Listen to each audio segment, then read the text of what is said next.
Je suis fière d'être le mouton noir de la famille. Je t'ai donné un emploi bien rémunéré et de l'argent de poche à mon demi-frère au chômage. En retour, il m'a harcelé pendant des mois et a essayé de me faire virer, ignorant que c'était sa dernière chance d'être gentil. En grandissant, mon demi-frère était l'enfant prodige, et cela me convenait. Quand mes parents ont déchiqueté mon bulletin scolaire parce que j'avais un mélange de A et de B, et qu'ils ont organisé une fête pour mon demi-frère, Tyler, qui n'avait que des C, j'étais contente pour lui. Et même quand on me grondait parce que j'étais trop silencieuse et ingrate à table, tandis que Tyler recevait le double de dessert pour avoir apporté son assiette à l'évier, j'étais contente pour lui, car je savais qu'à long terme, cela ne ferait que me bénéficier. Je savais aussi que cela finirait par créer un fossé entre nous. Bien sûr, j'avais raison sur ces 2 points. J'ai obtenu mon diplôme d'études secondaires avec tous les honneurs, grâce à la difficulté que mon complexe d'infériorité m'obligeait à étudier, tandis que Tyler a abandonné au cours de sa 2e année. J'ai déménagé dès que j'ai eu 18 ans et j'ai utilisé mon propre argent pour payer l'appartement, tandis que Tyler était littéralement endetté légalement à 17 ans. Mes parents ont cessé de me parler dès que j'ai déménagé, et j'ai fait de même, ne revenant jamais pour les fêtes. La seule chose que je faisais était d'envoyer $200 en espèces à Tyler tous les 2 mois, juste pour qu'il ne dépende pas entièrement de nos parents. À part ça, nous ne nous parlions pas. Tout ce que je savais de lui, c'est qu'il avait réussi à obtenir un poste de superviseur dans un McDonald's local. Honnêtement, cela me plaisait ainsi. Je ne voulais pas que ma famille sache comment j'allais. J'ai attendu d'avoir obtenu mon diplôme universitaire, acheté une belle voiture, un condo et un emploi stable pour les revoir. Je pensais que ce serait enfin la chose qui leur montrerait, mais à la place, j'ai eu un Thanksgiving qui restera à jamais gravé dans mon esprit. Je me suis présentée dans une vieille tenue d'Old Navy avec un gros chèque et une offre d'emploi pour Tyler. Mon beau-père est celui qui a ouvert la porte. J'ai failli avoir le souffle coupé en voyant à quel point il avait vieilli. Pendant ce temps, le visage de ma mère était rempli de botox. À ma surprise, ils m'ont accueilli, mais je n'ai jamais baissé ma garde.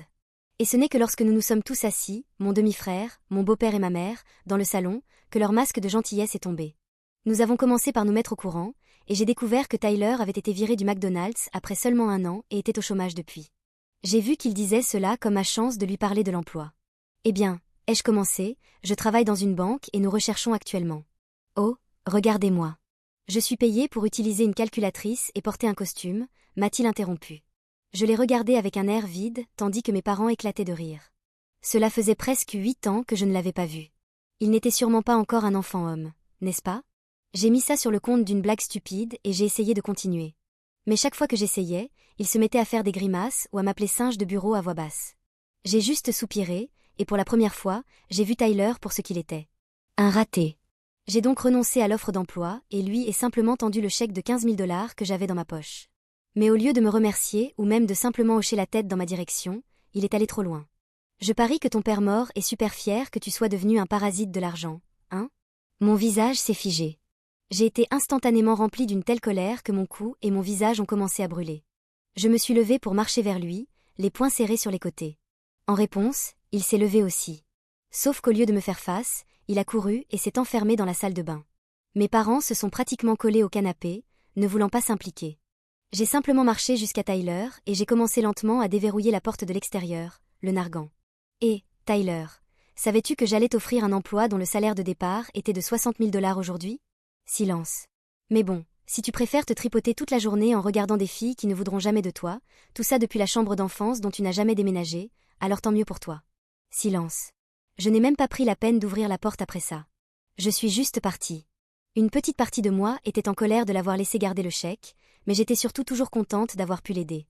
Mais il s'est avéré que Tyler ne voulait pas vraiment du chèque. Il ne voulait pas non plus du travail. Au lieu de cela, il voulait ruiner ma vie. Je ne le réalisais pas encore, mais mes commentaires avaient piqué Tyler. Tellement, qu'il a décidé de les utiliser pour ruiner tout ce pour quoi j'avais travaillé. Environ 1 semaine plus tard, j'ai commencé à recevoir des appels étranges au travail. Quelqu'un demandait mon nom, puis raccrochait quand je répondais. Ensuite, ma boîte de réception a été inondée de confirmations d'abonnement. D'une manière ou d'une autre, quelqu'un m'avait abonné à toutes les newsletters de sites pornographiques possibles. Mon email professionnel, pas mon email personnel. J'ai changé mes mots de passe et je suis passée à autre chose, pensant que c'était juste un événement isolé. Puis mes voisins ont commencé à me regarder bizarrement dans le couloir. Il s'est avéré que quelqu'un avait affiché des tracts autour de mon immeuble, affirmant que je gérais une entreprise illégale depuis mon appartement. Les tracts portaient mon nom complet et mon numéro d'unité. J'ai tout de suite su que c'était Tyler, mais comment savait-il où j'habitais? Le chèque que je lui avais donné portait l'adresse de ma banque, pas mon adresse personnelle. Il m'a fallu quelques jours de pensée paranoïaque avant de me souvenir. Ma mère m'avait demandé mon adresse l'année dernière pour m'envoyer une carte de Noël. Elle n'avait jamais rien envoyé, mais elle avait évidemment donné l'information à Tyler. Les choses ont rapidement dégénéré à partir de là. J'ai commencé à recevoir des colis que je n'avais jamais commandés, des choses chères qui arrivaient en contre-remboursement, ce qui signifiait que je devais les payer ou refuser la livraison. Ma voiture a été rayée dans le parking de mon immeuble. Quelqu'un a appelé mon association de copropriétaires pour signaler une plainte pour bruit 3 nuits de suite. Tout cela était ennuyeux, mais gérable. Ce qui m'a poussé à bout, c'est lorsque j'ai reçu un appel de mon patron me demandant si tout allait bien. Apparemment, quelqu'un se faisant passer pour mon demi-frère avait appelé les RH pour dire que j'étais en pleine crise de santé mentale et qu'on devrait s'occuper de moi. Cela aurait pu gravement nuire à ma réputation au travail si mon patron ne m'avait pas mieux connue. J'en avais assez de jouer la défense. Il était temps de découvrir exactement ce que Tyler tramait et d'y mettre fin. J'ai appelé ma mère pour la première fois depuis des années et j'ai demandé nonchalamment comment allait Tyler. Elle s'est lancée dans un monologue de 20 minutes sur le fait qu'il était entre 2 opportunités, mais qu'il avait de grands projets. Le point important. Il vivait toujours à la maison, dans sa chambre d'enfant, comme je l'avais deviné. J'avais besoin de savoir jusqu'où il était prêt à aller. Et surtout, je devais m'assurer qu'il comprenne que s'en prendre à moi se retournerait spectaculairement contre lui. L'époque où j'étais la demi-sûre calme et accommodante était révolue. Si Tyler voulait une guerre, il n'avait aucune idée de ce qui l'attendait. Je me suis dit que si Tyler voulait gâcher ma vie, je devais être intelligente dans ma façon de gérer cela. Le simple fait de l'affronter ne ferait qu'empirer les choses. Le crétin s'attendait probablement à ce que j'arrive en trombe chez ma mère en criant, ce qui ne ferait que jouer en faveur de leur récit selon lequel j'étais instable. Non, je devais être plus stratégique. La première chose que j'ai faite a été de verrouiller ma vie numérique. J'ai changé tous mes mots de passe, configuré l'authentification à 2 facteurs et créé une alerte Google pour mon nom. J'ai appelé ma banque, les compagnies de cartes de crédit, et même les 3 bureaux de crédit pour mettre des alertes de fraude sur tout. La dernière chose dont j'avais besoin, c'était que Tyler essaie d'ouvrir des comptes à mon nom. Ensuite, je me suis occupée de la sécurité physique. J'ai parlé de la situation au gérant de mon immeuble, en restant vague, en disant juste que j'avais un membre de ma famille avec des problèmes qui pourraient causer des ennuis. Il a accepté d'alerter la sécurité et de s'assurer qu'aucun colis ne serait accepté sans mon approbation directe. J'ai aussi acheté une caméra bon marché pour ma porte d'entrée, juste une sonnette Ring de base, rien d'extraordinaire. Pendant tout ce temps, j'essayais de trouver ma prochaine action. Je n'allais pas rester les bras croisés à encaisser les conneries de Tyler, mais je ne voulais pas non plus m'abaisser à son niveau. J'ai décidé de faire un petit voyage dans ma ville natale ce week-end-là. Non pas pour affronter Tyler, mais pour recueillir des informations. J'ai roulé samedi matin et je me suis garée à quelques pâtés de maison de chez mes parents. Leur quartier n'avait pas beaucoup changé. Les mêmes vieilles maisons, les mêmes trottoirs fissurés. J'étais assise dans ma voiture à me demander ce que je faisais là quand j'ai aperçu Tyler sortir par la porte d'entrée. Il portait le même pantalon de survêtement taché que pour Thanksgiving, mais avait ajouté un sweat à capuche crasseux. Une vraie icône de la mode. Je me suis affalée sur mon siège tandis qu'il passait, sans même me jeter un coup d'île. Il se dirigeait vers le dépanneur du coin. J'ai décidé de le suivre, pas trop près, juste assez pour voir ce qu'il faisait. Il a acheté des cigarettes et une caisse de bière bon marché, puis est retourné vers la maison, mais il n'est pas entré. Au lieu de cela, il a contourné la maison jusqu'au jardin latéral où il y avait un vieux cabanon. Mes parents n'utilisaient jamais ce cabanon pour autre chose que le stockage de la tondeuse à gazon. Mais Tyler l'a déverrouillé et est entré, restant environ 20 minutes avant de ressortir et de retourner à la maison. Intéressant. J'ai attendu que les voitures de ma mère et de Tom soient parties le lendemain avant de passer à l'action. Le dimanche matin, ils allaient toujours au restaurant pour le petit déjeuner, une tradition depuis mon enfance. J'ai supposé que Tyler serait soit endormi, soit collé à ses jeux vidéo. Le cabanon était ce que je voulais inspecter. La serrure était bon marché et facile à crocheter. Merci, tutoriel YouTube. À l'intérieur, ce n'était pas ça à quoi je m'attendais. Tyler y avait installé une sorte de petit bureau. Il y avait un bureau avec un vieil ordinateur portable, une imprimante et des piles de papier. Sur le mur, il y avait des photos de moi, des photos de mes réseaux sociaux avant que je verrouille tout, des impressions de mon profil professionnel, même une carte avec mon condo encerclé en rouge. On aurait dit quelque chose sorti d'un mauvais film à suspense. Ce qui a vraiment attiré mon attention, c'est un cahier étiqueté Opération Vengeance. Vraiment original, Tyler.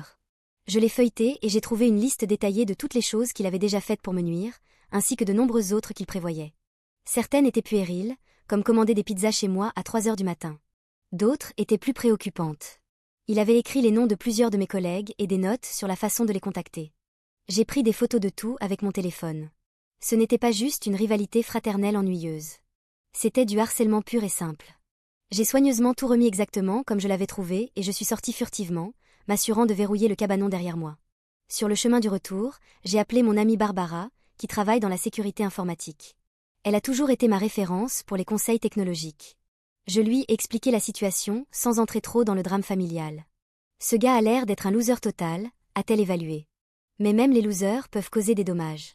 Tu dois te protéger. Barbara est venue le soir même et m'a aidé à configurer une meilleure sécurité sur tous mes appareils. Elle avait également des idées sur la façon de localiser la source de tout harcèlement numérique futur. Nous avons commandé des plats à emporter et passé toute la soirée à tout verrouiller. Tu sais, a dit Barbara entre deux bouchées de pad thaï. Tu pourrais simplement le signaler à la police pour harcèlement. J'ai secoué la tête. Pas encore. Je veux voir ce qu'il va faire ensuite. Tu joues avec le feu, pas vrai? Barbara a haussé un sourcil. Peut-être que oui, mais quelque chose en moi voulait gérer ça moi-même. De plus, impliquer la police signifiait potentiellement devoir gérer mes parents, et je n'étais pas prête pour ce casse-tête. Les 2 semaines suivantes ont été calmes. Peut-être trop calmes. Je vérifiais les images de ma caméra quotidiennement, mais il n'y avait aucun signe de Tyler. Pas d'appel bizarre, pas de colis, rien. J'ai presque commencé à penser qu'il avait abandonné. Puis j'ai reçu un appel d'un numéro inconnu pendant que j'étais au travail.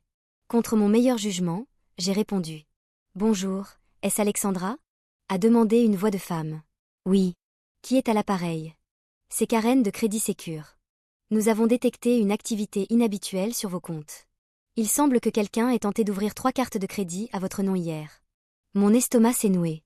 J'ai passé ma pause déjeuner à gérer la tentative de vol d'identité. Heureusement, les alertes de fraude que j'avais mises en place avaient empêché tout dommage réel, mais il était clair que Tyler passait à la vitesse supérieure. Ce n'était plus seulement ennuyeux. C'était potentiellement criminel. Ce soir-là, mon téléphone a vibré avec un SMS d'un numéro que je ne reconnaissais pas. Des problèmes de crédit? Peut-être devrais-tu faire plus attention à qui tu emmerdes. Je n'ai pas répondu, j'ai juste enregistré le numéro comme preuve. Mais maintenant, j'étais vraiment en colère. C'était allé trop loin. Le lendemain au travail, je ne pouvais pas me concentrer. Mon esprit ne cessait de vagabonder vers Tyler et ses stupides plans de vengeance. Pendant ma pause de l'après-midi, j'ai décidé de vérifier mon email personnel. Et là, il était, un email de ma mère avec l'objet « Nous devons parler de Tyler ». Je l'ai ouvert avec les doigts moites. C'était bref. Alexandra, je ne sais pas ce qui se passe entre toi et ton demi-frère, mais il agit bizarrement depuis ta visite. Pourrais-tu m'appeler s'il te plaît? Maman. Au moins, elle a utilisé le terme demi-frère cette fois. Certaines choses changent. Je ne l'ai pas appelé, mais j'ai formulé un plan. Si Tyler voulait jouer salement, je pouvais aussi jouer salement, mais de manière plus intelligente. Première étape. J'ai appelé le McDonald's où il travaillait et j'ai demandé à parler au gérant. Je me suis présentée comme un employeur potentiel faisant une vérification de référence sur Tyler. Le gérant, un gars nommé Richard, Harry. Référence pour Tyler? Madame? La seule référence que je donnerais à ce gars est de rester loin. Il était le pire employé que j'ai jamais eu. Arrivé en retard, partait tôt, volait à la caisse, harcelait les collègues féminines. Nous ne l'avons pas viré. Il a été arrêté sur le parking pour vente de drogue. Nous ne l'avons simplement jamais remis à l'horaire après ça. Intéressant. Très différent de l'histoire du gérant jaloux que ma mère m'avait racontée. J'ai remercié Richard et j'ai raccroché, puis je suis passée à l'étape 2. J'ai appelé le téléphone de Tyler à partir d'un numéro temporaire que j'avais mis en place. Allô, a-t-il répondu. J'ai légèrement déguisé ma voix. Salut, c'est Tyler? J'ai entendu dire que tu pouvais peut-être me dépanner. Je tentais ma chance ici, mais le commentaire de Richard sur la vente de drogue me faisait soupçonner que Tyler vendait peut-être encore. Qui sait? Il avait l'air méfiant, mais intéressé. Je m'appelle Quinn. Jason du garage auto m'a donné ton numéro. Il a dit que tu pouvais m'aider avec des fournitures de fête. Il y a eu une pause. Ouais, je peux t'aider. Qu'est-ce que tu cherches? Nous avons convenu de nous rencontrer au dépanneur près de chez mes parents ce week-end. J'ai raccroché, ressentant un mélange de triomphe et de nervosité. Je n'avais aucune intention d'acheter de la drogue à mon demi-frère raté. Je voulais juste une confirmation de ce qu'il tramait. Le reste de la semaine s'est déroulé sans incident. J'ai pris mon vendredi au travail et j'ai roulé jusqu'à ma ville natale, m'enregistrant dans un motel bon marché sous un faux nom. Paranoïaque, peut-être, mais mieux vaut prévenir que guérir. Samedi matin, je me suis garée en face du dépanneur et j'ai attendu. Juste à l'heure, Tyler est apparu, regardant nerveusement autour de lui. J'avais une casquette de baseball enfoncée et des lunettes de soleil, assise dans ma voiture avec la fenêtre entrouverte pour pouvoir entendre. Je l'ai regardé faire les 100 pas pendant environ 10 minutes avant qu'il ne sorte son téléphone. 1 minute plus tard, mon téléphone temporaire a sonné. Je n'ai pas répondu.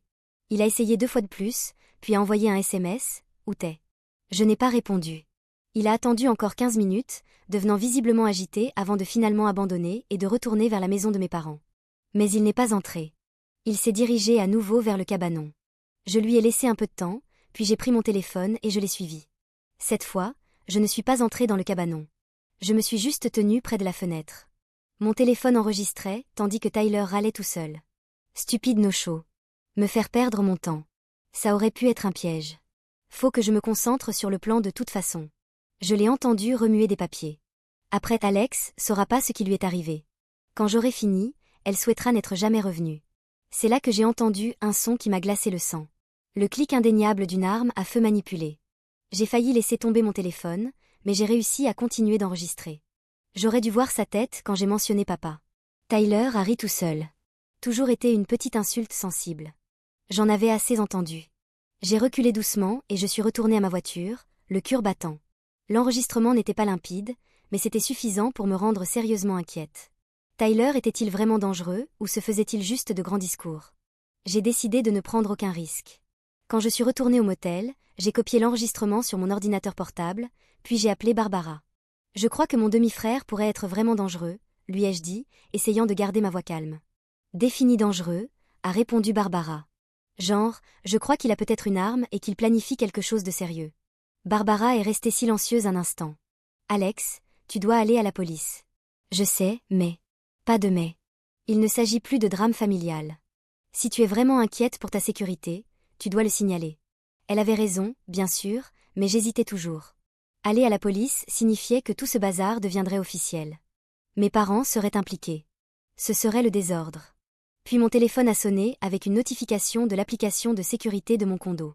Quelqu'un essayait d'entrer dans mon unité. La caméra montrait un livreur avec un gros colis. Je n'avais rien commandé. J'ai immédiatement appelé le bureau de sécurité de mon immeuble. C'est Alexandra, unité 412. Je suis absente et je n'attends aucune livraison. Veuillez ne pas accepter de colis pour moi. Trop tard, madame, a dit le gardien de sécurité. Le livreur a dit que c'était périssable et qu'il fallait une signature immédiate. Votre demi-frère a signé pour cela. Mon demi-frère? Je n'ai pas de demi-frère en ville. Il y a eu une pause gênante. Un grand gars, un peu costaud, avec une barbe. Il a dit qu'il gardait votre maison pendant votre absence. Il avait une clé et tout. J'ai senti que j'allais vomir. Ce n'est pas mon demi-frère. C'est quelqu'un qui se fait passer pour un membre de ma famille. Il n'a pas la permission d'être dans mon unité. Veuillez appeler la police immédiatement. J'ai raccroché et j'ai appelé Barbara, qui vivait à environ 15 minutes de mon immeuble. Barbara, Tyler est à mon condo. Il a trouvé une clé je ne sais comment. La sécurité de l'immeuble appelle la police, mais peux-tu y aller? J'arrive, a-t-elle dit sans hésiter. Pendant que je commençais les 3 heures de route pour rentrer chez moi, Barbara me tenait au courant par SMS. La police était arrivée, mais Tyler était déjà parti. La livraison périssable s'est avérée être une boîte de poisson pourrie qu'il avait laissée sur mon comptoir de cuisine. Classique Tyler. Puéril et dégoûtant. La police a pris un rapport, mais a dit qu'il ne pouvait pas faire grand-chose puisque rien n'avait été volé et que les dégâts étaient minimes. Ils m'ont conseillé de changer mes serrures et de déposer une ordonnance restrictive. Au moment où je suis arrivée à la maison, Barbara avait déjà appelé un serrurier qui terminait juste. Mon appartement puait le poisson malgré les efforts de Barbara pour nettoyer. J'étais épuisée, en colère et effrayée, mais surtout, j'en avais fini d'être le souffre-douleur de Tyler. Je dois mettre fin à ça, ai-je dit à Barbara alors que nous étions assises sur mon balcon pour échapper à l'odeur. Pas seulement l'arrêter, mais m'assurer qu'il ne puisse plus jamais faire ce genre de conneries. À quoi penses-tu? Barbara avait l'air inquiète. Quelque chose de légal, les jeux assurés. Mais efficace. Le lendemain était dimanche. Je savais que mes parents seraient à leur petit déjeuner habituel au restaurant et que Tyler serait probablement en train de dormir. Le moment parfait pour moi de passer quelques appels. Tout d'abord, j'ai appelé une amie qui travaillait au service des véhicules motorisés, DMV. Je ne cherchais rien d'illégal, juste la confirmation de quelques soupçons. Bien sûr, le permis de conduire de Tyler avait été suspendu 6 mois auparavant pour des amendes impayées et conduite sans assurance. Pourtant, je l'avais vu conduire la voiture de ma mère hier. Ensuite, j'ai appelé une copine de collège qui était devenue parajuriste. Elle m'a aidé à comprendre exactement ce qui constituait le harcèlement et le vol d'identité dans notre État et de quelles preuves j'aurais besoin pour une ordonnance restrictive. J'en avais beaucoup. Ensuite, j'ai appelé mon patron. J'ai expliqué brièvement la situation et j'ai demandé mon lundi de congé pour régler des problèmes familiaux. Il a été compréhensif. Finalement, j'ai appelé ma mère. Elle a décroché à la 3e sonnerie, semblant surprise de mes nouvelles. Alexandra, tout va bien? Pas vraiment, maman. Nous devons parler de Tyler en personne. Puis-je venir demain matin? Il y a eu une longue pause. Je suppose que ce serait bien. Tom sera au travail, mais... Bien. Je préfère te parler seule d'abord de toute façon. Je serai là à 10 heures. J'ai passé le reste du dimanche à me préparer. J'ai organisé toutes mes preuves. Les photos du cabanon Opération Vengeance de Tyler, les enregistrements, les tentatives de fraude par carte de crédit, tout. J'ai tout sauvegardé sur le cloud et j'ai fait des copies physiques. Si Tyler m'avait appris quelque chose, c'était d'être minutieuse. Lundi matin, je me suis habillée soigneusement avec un simple chemisier et un pantalon ample. Professionnel, mais pas intimidant. Je ne voulais pas que ma mère se sente attaquée, même si une partie de moi lui reprochait de toujours avoir permis à Tyler de s'en tirer. Quand je suis arrivée, ma mère avait l'air nerveuse. Elle avait clairement fait un effort. Ses cheveux étaient coiffés et elle portait une tenue plus soignée que ses vêtements d'intérieur habituels. La maison était impeccable aussi. Cela me rappelait la façon dont elle faisait le ménage frénétiquement avant que mon beau-père ne rentre du travail. « Tyler est là ?» ai-je demandé en entrant. Elle a secoué la tête. Il est sorti tôt. Il a dit qu'il avait des affaires à régler. Génial. Cela pouvait signifier n'importe quoi, de la vente de drogue au vandalisme de ma voiture à nouveau. J'avais garé ma voiture à un pâté de maison au cas où. Nous nous sommes assises dans le salon, maladroitement perchées aux extrémités opposées du canapé. Ma mère n'arrêtait pas de tripoter son alliance, une habitude nerveuse qu'elle avait depuis aussi longtemps que je me souvienne. « Maman, je dois te montrer quelque chose », ai-je dit, sortant mon dossier de preuves. Tyler me harcèle depuis Thanksgiving. Ça a commencé par des farces, mais ça a dégénéré en vol d'identité et en effraction chez moi. Le visage de ma mère a traversé une série d'expressions. Confusion, incrédulité, défensive, et finalement une sorte de reconnaissance résignée. Il a des problèmes, a-t-elle dit faiblement. Depuis que tu es revenu, il a l'impression que tu te vantes, que tu le fais passer pour un moins que rien. Maman, je lui ai donné 15 000 $ et je lui ai offert un emploi. Comment est-ce que ça le fait passer pour un moins que rien? Elle n'a pas eu de réponse à cela. Je lui ai tout montré. Les photos du cabanon de Tyler, les captures d'écran des tentatives de fraude par carte de crédit, les images de sécurité de l'immeuble le montrant entrer dans mon condo. Avec chaque preuve, elle semblait se rétrécir un peu plus sur le canapé. « Je ne sais pas ce que tu attends de moi », a-t-elle finalement dit d'une petite voix. « J'attends que tu arrêtes de le protéger. Ce n'est plus un enfant, maman. C'est un adulte qui choisit de faire du mal aux gens, de me faire du mal, et j'en ai assez. » J'ai sorti le dernier document, une demande d'ordonnance restrictive que j'avais remplie ce matin-là. Je la dépose aujourd'hui. Tyler aura l'interdiction légale de me contacter ou de s'approcher de mon domicile ou de mon lieu de travail. S'il enfreint cela, il sera arrêté. Ma mère s'est mise à pleurer. Pas des sanglots dramatiques, juste des larmes silencieuses glissant sur son visage. « C'est mon fils. Et je suis ta fille », ai-je répondu, surprise par la fermeté de ma voix. « Mais tu ne m'as jamais protégée de lui, alors maintenant, je me protège moi-même. » La porte d'entrée a claqué, nous faisant toutes les deux sursauter. Tyler est entré dans le salon, le visage rouge de colère. « Qu'est-ce que tu fais ici ?» a-t-il exigé, me fusillant du regard. Je me suis levée, gardant la table basse entre nous. « Je parle à maman de ta petite lubie de marceler. » Tyler a regardé les papiers éparpillés sur la table, puis le visage en larmes de notre mère. Quelque chose a semblé craquer en lui. « Tu crois que tu peux juste arriver ici et la monter contre moi après avoir abandonné la famille pendant des années? Tu ne sais même pas ce que nous avons traversé, calme-toi, Tyler, a dit ma mère, mais sa voix était si faible qu'elle était à peine audible. Non, j'en ai marre qu'elle se prenne pour supérieure à tout le monde, qu'elle revienne avec son travail chic et son condo, nous regardant de haut. J'ai gardé ma voix égale. Je ne t'ai jamais regardé de haut, Tyler. J'ai essayé de t'aider. M'aider? Il a ri amèrement. Tu m'as laissé ici avec eux. Il a fait un geste vers notre mère. Sais-tu ce que c'est d'être le seul sur qui il pouvait se concentrer, le seul qu'il pouvait critiquer et contrôler? Tu t'es échappé et j'ai eu le double de la pression. Ce n'était pas ce à quoi je m'attendais. Pendant un instant, j'ai failli avoir pitié de lui. Presque. Cela ne justifie pas ce que tu as fait, ai-je dit fermement. Le harcèlement, le vol d'identité, l'effraction chez moi. Le visage de Tyler a changé, un sourire narquois remplaçant la colère. Prouve que c'est moi, je l'ai déjà fait, ai-je pointé les preuves sur la table. Le sourire narquois a vacillé. Il a regardé les papiers, puis m'a regardé. Et alors? Tu vas appeler les flics maintenant? Si je dois le faire. Il a fait un pas vers moi et j'ai instinctivement reculé. C'est là que j'ai remarqué la bosse dans la poche de sa veste. Était-ce l'arme que j'avais entendue? Ma mère l'a vue aussi. Tyler, qu'y a-t-il dans ta poche? Il m'a ignoré pour hurler. Tu avais tous les avantages. Papa t'a toujours préféré. J'ai protesté que Tom, mon beau-père, m'avait à peine toléré. Tyler a craché la vérité. Pas Tom. Mon père, ton beau-père. Tu n'es pas celle qui a été comparée à sa brillante belle-fille tous les jours après ton départ. C'était un choc. Tom, fier de mon indépendance, avait commencé à exiger que Tyler soit plus comme ça. J'étais l'enfant prodige dans l'ombre duquel il vivait. J'ai posé mon ultimatum. Arrête tout de suite, ou je dépose l'ordonnance restrictive et je porte plainte pour vol d'identité et effraction. Il a sorti de sa poche, non pas une arme, mais les clés de voiture de ma mère. Bonne chance pour prouver quoi que ce soit. Je m'en vais. J'ai asséné le coup de grâce. Ton permis est suspendu depuis 6 mois. J'ai vérifié, comme tu as vérifié mon crédit. Son visage a basculé de rage en incrédulité. Il a jeté les clés et est parti à pied. Ma mère s'est excusée pour la première fois de ne pas m'avoir protégée. Je suis désolée pour tout. Je lui ai dit que Tyler avait besoin d'aide professionnelle. Je suis partie, lui donnant une dernière chance. S'il arrêtait le harcèlement, j'abandonnais les charges. 2 jours plus tard, l'hôpital m'a appelé. Tyler avait eu un accident, il a été frôlé par un camion en traversant l'autoroute. Il avait un bras cassé et une commotion. Bien que suspecte, j'ai vu l'enfant vulnérable, façonné par le même foyer dysfonctionnel. J'ai payé sa facture d'hôpital, mon dernier acte de bonne volonté. Je lui ai signifié une fois de plus. C'est tout, Tyler.